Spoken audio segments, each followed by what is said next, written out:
Hello Cowboys Nation, welcome to another video, and without further ado, let's get to another round of news from America's team. Cowboys have to bend on potential $32 million All-Pro decision. For the Cowboys, as long as Jerry Jones has been running the show, getting top-level contracts to players who are at the top of their positions across the league has not been a particularly easy process. And it might sound worthy of a chuckle at first blush, but it shouldn't. Jones and the Cowboys could well find themselves in that same kind of contract standoff with the team's kicker, Brandon Aubrey. It won't rise to the level of the Cowboys' negotiations on new deals with CeeDee Lamb and Dak Prescott last year, but Aubrey is, indeed, heading into free agency. He can be a restricted free agent under NFL rules, allowing the Cowboys to match offers for him, but this is a case in which the team ought to simply be aggressive in getting its two-time All-Pro locked up on a fair market deal. And that deal is likely to be a record-setter. That's the view from the NFL contract expert website Spotrac, where manager-editor Mike Giannitti points out that kickers are more important than ever. Aubrey, being the best in the business, should expect to be paid accordingly.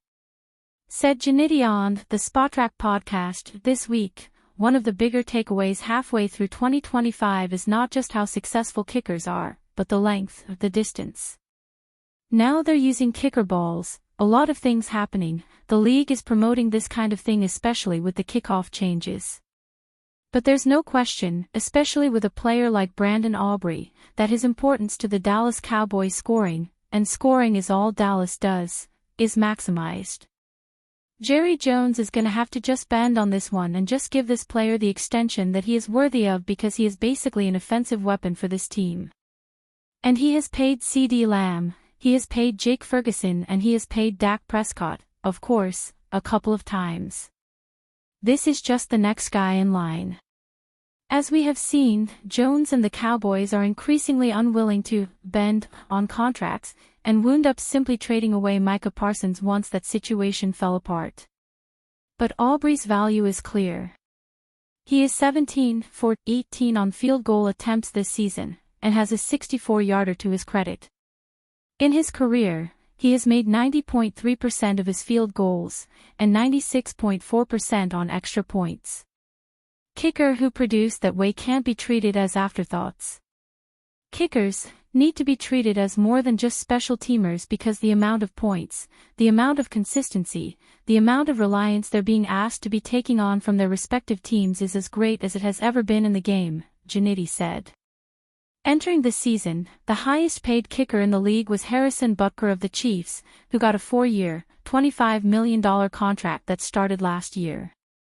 But that $6.4 million per year is not likely to stand, not with the way that kicking has been emphasized across the league this year. Combine that with an expected spike in the salary cap, and Aubrey is in prime position to clean up. The cap jumps to $300, maybe $305 million next year. You aren't crazy to start hearing 4-year for $32 million for Brandon Aubrey, Giannitti said. Dallas Cowboys injury updates open door for 2 more starting defenders to return. The Dallas Cowboys could be getting one of their starting defenders back soon. According to ESPN's Todd Archer, the Cowboys have designated safety Malik Hooker to return from injured reserve. Hooker landed on injury reserve last month after he suffered a toe injury. Archer also shared the news that fellow safety Donovan Wilson, who was ruled out for each of the last 2 games because of shoulder and elbow injuries, is going to return to practice on Thursday.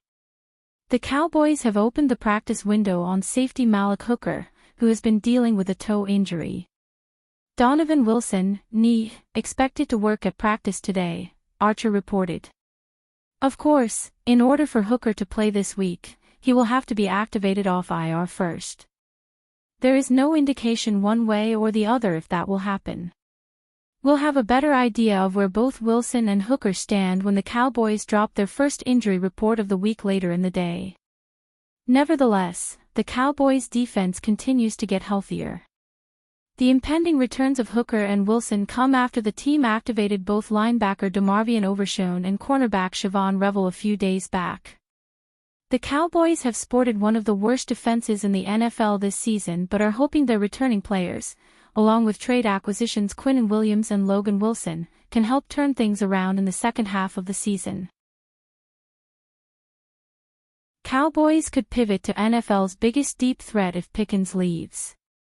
George Pickens arrived in Dallas with loads of potential and a lot of questions surrounding his game. For the most part, he has silenced all doubters with a season that will be the best of his 4-year career if he continues on the same trajectory. On the field, Pickens has been everything the Cowboys hoped for. Through Week 10, he has 49 catches for 764 yards and 6 touchdowns, ranking 4th in the league in receiving yards while averaging 15.6 yards per catch. The club sent a 2026 third-round pick and a 2027 fifth to the Pittsburgh Steelers for Pickens and a 2027 sixth, and it's fair to say he has repaid them. This is the final year of his rookie deal, though, and he's set to hit free agency in March of 2026. There's little doubt the Cowboys want him back. ESPN insider Jeremy Fowler reported on November 12 that Dallas could use the franchise tag on Pickens if a long-term extension isn't reached, so it looks like he's probably sticking around. If something happens and the Cowboys decide to move on, though, they could have a very attractive option in free agency. KD Drummond of Cowboys Wire listed several pending free agents who could be targets for the Cowboys next offseason, and Indianapolis Colts receiver Alec Pierce was among the most intriguing. If the Cowboys don't bring back Pickens, Pierce is looking like a beautiful consolation prize, Drummond wrote. He's excelling now that he has a competent QB throwing him the ball. Can anyone believe that's being said about Daniel Jones? And his deep threat ability mirrors Pickens' impact on the Dallas offense. Like Pickens, Pierce was a 2022 second-rounder, taken 53rd overall by the Colts out of Cincinnati. At 6'3" and 211 pounds, he offers similar size but a subtly different game. Pierce is more of a deep ball threat, and he's an asset more for his explosiveness than he is for his production and volume.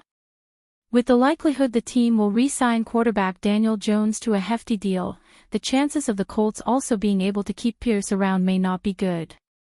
Based on Pickens' elite production thus far in Dallas coupled with his tangible on-field chemistry with quarterback Dak Prescott, it's difficult to picture Cowboys owner Jerry Jones letting the talented young receiver get away. But as we've learned over the past year, anything is possible where Jones is concerned. If things with Pickens don't work out, Pierce would be a solid big play option for Prescott, no doubt.